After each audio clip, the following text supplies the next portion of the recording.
வணக்கம். ஒரு செத்துப்போன பேட்டரி ஒரு மாசத்துக்கும் மேல ஒரு லைட்டை எரிய வச்சா எப்படி இருக்கும்னு யோசிச்சு பாருங்க. இது ஒரு கண்டுபிடிப்பாளரோட நம்ப முடியாத ஒரு கூற்று. இன்னைக்கு இதுக்கு பின்னாடி இருக்கிற அந்த குவாண்டம் மர்மத்தை தான் நம்ம பார்க்க போறோம். இந்த ஒரு கேள்விதான் எல்லாத்துக்கும் ஆரம்ப புள்ளி. ஒரு தீர்ந்து போன பேட்டரி ஒரு மாசம் எப்படி ஒரு லைட்டை எரிய வைக்க முடியும்? வாங்க, இந்த ஆச்சரியமான சோதனைக்குள்ள என்ன இருக்குன்னு நாமளே போய் பார்க்கலாம். இந்த கதை ஆரம்பிக்கிறதே நம்ம இயற்பியல் விதிகளெல்லாம் கேள்வி கேட்கிற ஒரு சின்ன சோதனையில இருந்துதான்.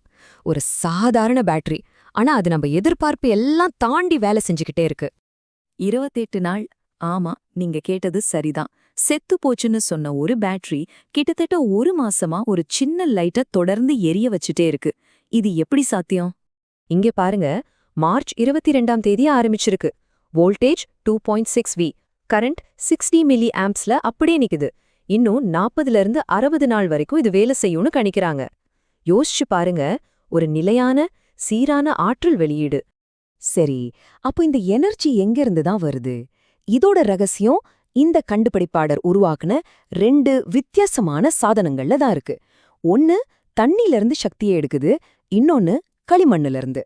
ஒரு பக்கம் பார்க்க ரொம்ப சிம்பிளா இருக்கிற ஒரு வாட்டர் செல், இன்னொரு பக்கம் கொஞ்சம் சிக்கலான களிமண் ஜெனரேட்டர். இந்த ரெண்டும் எப்படி பவரை உருவாக்குதுன்னு நாம ஒன்னொன்னா பார்க்கலாம். சாதனம் பாத்தீங்கன்னா ரொம்ப ஆச்சரியமா இருக்கும். ஏன்னா இது அவ்வளோ சிம்பிள். சாதாரண குடித்தண்ணி, ஒரு பென்சில் முனை, அப்புறம் ஒரு அலுமினியம் கம்பி, அவ்வளவுதான். சயின்ஸ் படி சுத்தமான தண்ணியில இதெல்லாம் எந்த ரியாக்ஷனும் பண்ணக்கூடாது. ஆனா கண்டுபிடிப்பாளரோட கூற்றுப்படி இது ஒரு சின்ன மின்னழுத்தத்தை உருவாக்குது. ரெண்டாவது சாதனம், இதுக்கு பேரு கண்ணம்மா ஜெனரேட்டர். இது ஒரு சாண்ட்விச் மாதிரி அமைச்சிருக்காங்க. கீழ அலுமினியம் தட்டு, நடுவுல அந்த ஸ்பெஷல் களிமண், மேல கிராஃபைட் தட்டு. இப்படி ஒண்ணு மேல ஒண்ணு அடுக்கி இந்த சிஸ்டம் சக்திய சேமிச்சு வெளியிடுது. சரி, சாதாரண கெமிஸ்ட்ரி இதை விளக்கலனா அப்ப வேற என்னதான் இங்க நடக்குது? இதுக்கான பதில் நம்மள கிளாசிக்கல் பிசிக்ஸையும் தாண்டி குவாண்டம் உலகத்துக்குள்ள கூட்டிட்டு போகுது. அதாவது இங்க நடக்கிறது ஒரு கெமிக்கல் ரியாக்ஷன் கிடையாது. அதுக்கு பதிலா அந்த கிராஃபைட்ல இருக்கிற கார்பன் 14 மாதிரி ரொம்ப சின்ன சின்ன அசுத்தங்கள் ஒரு குவாண்டம் விளைவை ஏற்படுத்துதுன்னு சொல்றாங்க. இந்த அணு அளவுல நடக்கிற மாற்றம் தான் இந்த எனர்ஜிக்கு காரணம்.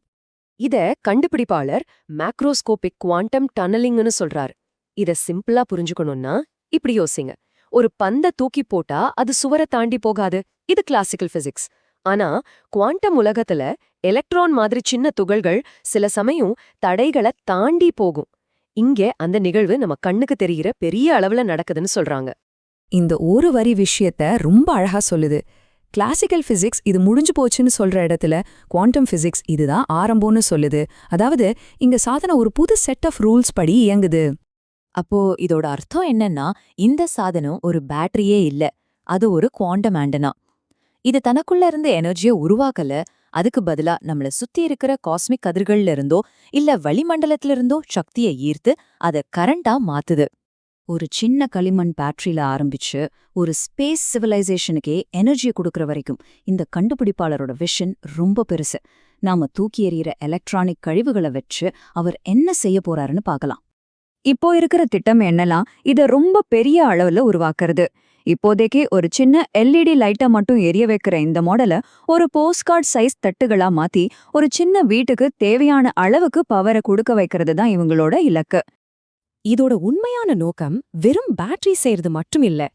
நாம குப்பைன்னு நினைக்கிற எலக்ட்ரானிக் கழிவுகளை எதிர்காலத்துல நம்ம விண்வெளி பயணங்களுக்கு தேவையான ஒரு சுத்தமான ஆற்றல் மூலமா மாத்தணும் என்றதுதான் இந்த கண்டுபிடிப்பாளரோட கனவு. எவ்வளவு பெரிய கண்டுபிடிப்பா இருந்தாலும் அறிவியல் உலகம் அதை ஏத்துக்கணும் இல்லையா?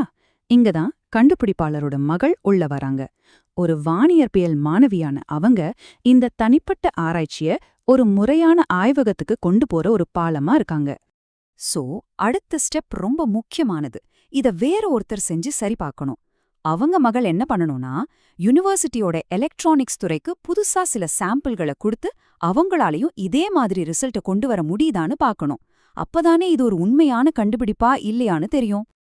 அப்போ நாம பார்த்துட்டு இருக்கிறது இயற்பியல்ல ஒரு பெரிய புரட்சியா, இல்ல நாம தப்பா புரிஞ்சுக்கிட்ட ஒரு விஷயமா? பதில் என்ன வேணா இருக்கலாம். ஆனா ஒண்ணு மட்டும் நிச்சயம், பெரிய பெரிய கண்டுபிடிப்புகள் எல்லாமே இப்படி விதிகளை கேள்வி கேட்கும்போது தான் ஆரம்பிக்குது. இத பத்தி நீங்க என்ன நினைக்கிறீங்க?